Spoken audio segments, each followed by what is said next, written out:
ইনকিলাব মঞ্চের মুখপাত্র শহীদ শরীফ ওসমান হাদির হত্যাকাণ্ড ঘিরে আন্দোলন নতুন মোড় নিয়েছে।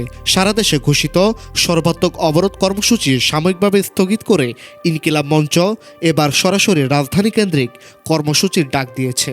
রোববার দিবাগত রাতে 4 দফা দাবি তুলে ধরে এই নতুন কর্মসূচি ঘোষণা করেন ইনকিলাব মঞ্চের সদস্য সচিব আব্দুল্লাহ আল জাবের।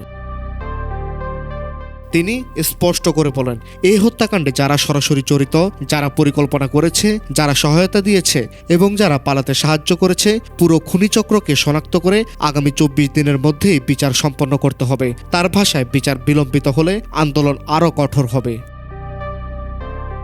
4 দফা দাবির মধ্যে রয়েছে খুনি ও তাদের সহযোগীদের দ্রুত বিচার, বাংলাদেশে অবস্থানরত সব ভারতীয় নাগরিকের ওয়ার্ক পারমিট বাতিল, ভারত আশ্রয় নেওয়া খুনিদের ফেরত দিতে অস্বীকৃতি জানালে আন্তর্জাতিক আদালতে মামলা দায়ের এবং সিভিল ও মিলিটারি ইন্টেলিজেন্সে লুকিয়ে থাকা ফ্যাসিস্ট দোষকদের চিহ্নিত করে আইনের আওতায় আনা।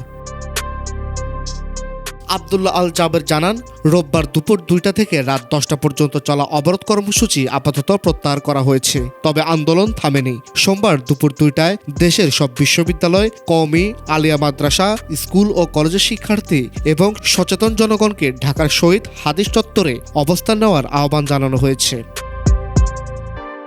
তিনি জোর দিয়ে বলেন, অন্তর্বর্তীকালীন সরকারের সময়ের মধ্যেই এই 4 দফা দাবি বাস্তবায়ন করতে হবে। হাদি হত্যার বিচার নিশ্চিত না হওয়া পর্যন্ত এই আন্দোলন চলবে। এটি থামানোর কোনো সুযোগ নেই। সময়ের সঙ্গে সঙ্গে আন্দোলন আরও বিস্তৃত ও শক্তিশালী হবে বলেও তিনি হুঁশিয়ারি দেন। News desk, Dhaka TV.